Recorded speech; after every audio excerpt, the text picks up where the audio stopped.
Terima kasih.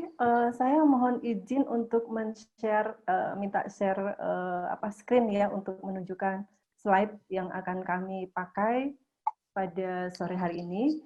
Jadi ini adalah semacam hasil dari diskusi kita di tim Search DIY.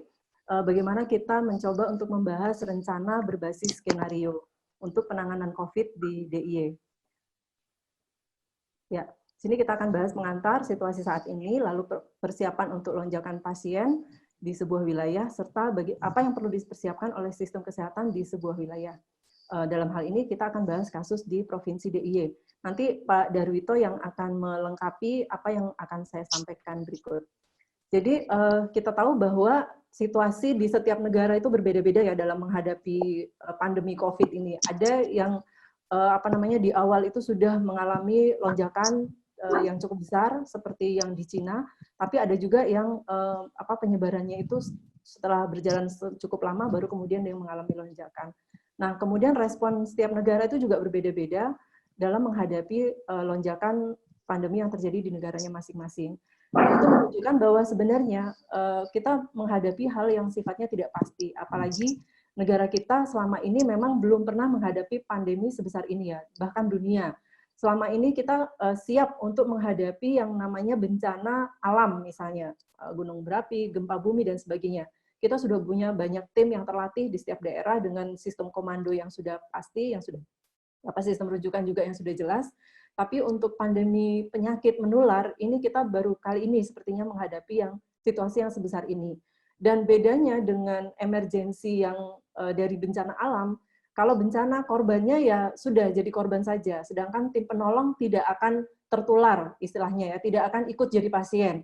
Tapi kalau di pandemi penyakit menular seperti ini, yang tim penolongnya juga bisa menjadi korban, bisa menjadi pasien juga. Sehingga ini menjadi tantangan yang harus kita perhitungkan supaya tim penolong yang harusnya bisa membantu pasien-pasien ini tidak ikut-ikutan menjadi korban hanya karena misalnya APD yang tidak lengkap dan sebagainya.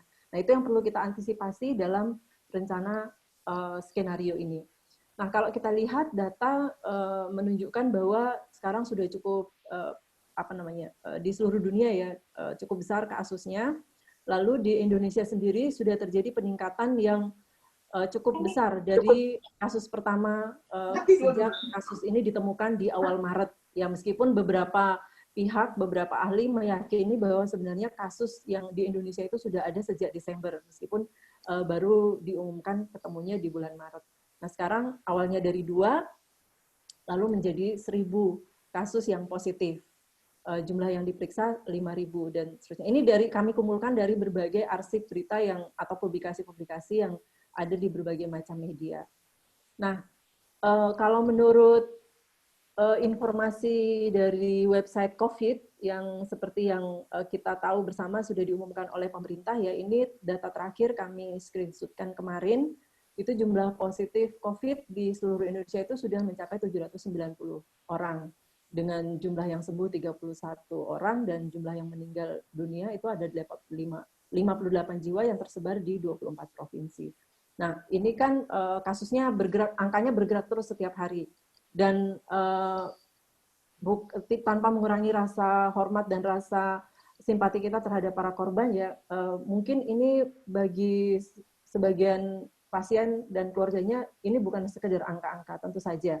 Mereka semua adalah manusia yang wajib kita hormati dan kita hargai, tetapi untuk kebutuhan perencanaan, kita harus memperhitungkan ini sebagai suatu angka yang harus kita antisipasi di masa yang akan datang.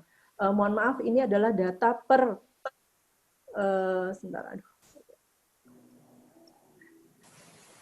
data per 26 Maret, lalu kemudian data per 29 Maret kemarin ini jumlahnya sudah meningkat menjadi 1.200. Jadi dari 780 tadi menjadi 1.200, cukup tinggi dalam waktu 3 hari. Nah, di DIY sendiri, data yang kami peroleh dari Persi DIY per 22 Maret, itu cukup banyak ya. PDP yang ada itu 147, lalu ODP-nya 144. Sebagian sudah dirawat inap dan sebagian mengalami rawat jalan. Nah, dari data ini tentu kita bisa mulai memperhitungkan ya bagaimana persiapan yang harus kita lakukan untuk menghadapi lonjakan tersebut. Karena ini menurut para ahli ini baru awal, belum mencapai puncak. Jadi puncaknya itu diperkirakan sekitar pertengahan April atau bahkan akhir April. Nah, perencanaan skenario ini adalah alat untuk membantu kita melihat ke depan. Salah satu ketidakpastian itu kapan puncak ini akan terjadi. Kemudian yang kedua, ketidakpastian yang kita hadapi juga adalah jumlahnya itu sebenarnya berapa. Nah, sehingga dari sini kita harus memperhitungkan apakah kita mau pakai skenario pesimis misalnya atau skenario optimis. Kita ada berbagai variabel yang perlu kita perhitungkan. Seperti itu. Nah, ini saya ambil dari hasil modeling yang dibuat oleh Bappenas, tapi ini berupa draft karena angkanya masih terus bergerak. Jadi berdasarkan modeling ini, diperkirakan hari memuncaknya itu sekitar hari ke-56 sampai 63, kalau menurut modeling ini ya. Nah, yang merah ini adalah garis apabila tidak terjadi intervensi, artinya semua dibiarkan berjalan begitu saja tanpa intervensi, dan kalau kita mencapai puncak, ini dikhawatirkan jumlah ini akan jauh melebihi kapasitas pelayanan kesehatan yang ada di Indonesia. Nah, yang orange, garis yang orange ini menunjukkan jumlah yang akan terjadi apabila ada intervensi ringan oleh pemerintah, misalnya himbauan untuk membatasi gerakan, membatasi pertemuan dalam jumlah besar dan sebagainya. Kemudian yang hijau ini adalah jika terjadi intervensi dalam bentuk sedang, misalnya ada kebijakan yang lebih tegas untuk membatasi penyebaran virus. Dan yang garis yang biru ini adalah jumlah pasien, perkiraan jumlah pasien yang akan terjadi apabila intervensi dilakukan oleh pemerintah dan seluruh komponen masyarakat secara tegas. Jadi misalnya mulai menerapkan sanksi hukum pada orang-orang yang melanggar melanggar peraturan yang sudah ditetapkan oleh pemerintah untuk mencegah terjadinya penularan virus. Nah, dari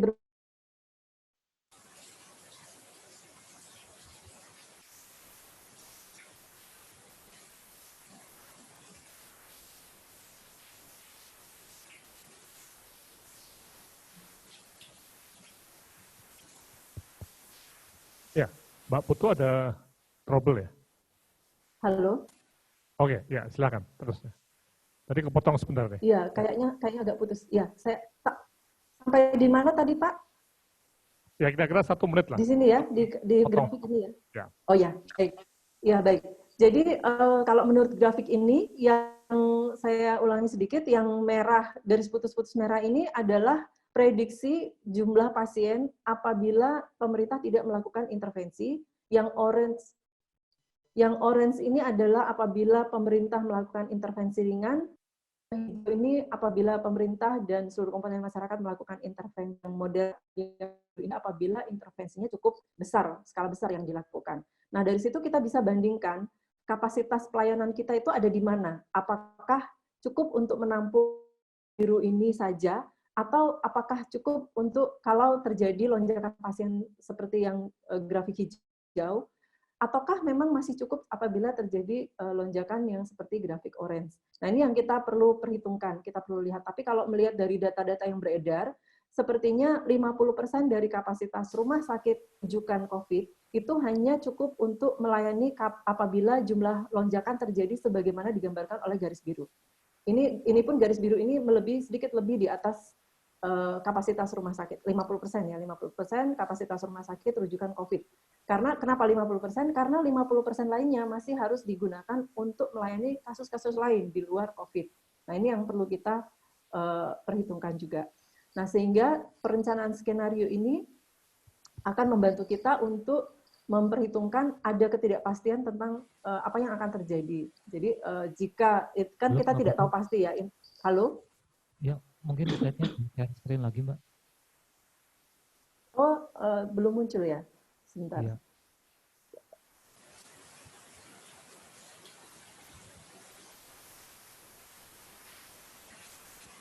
Ya.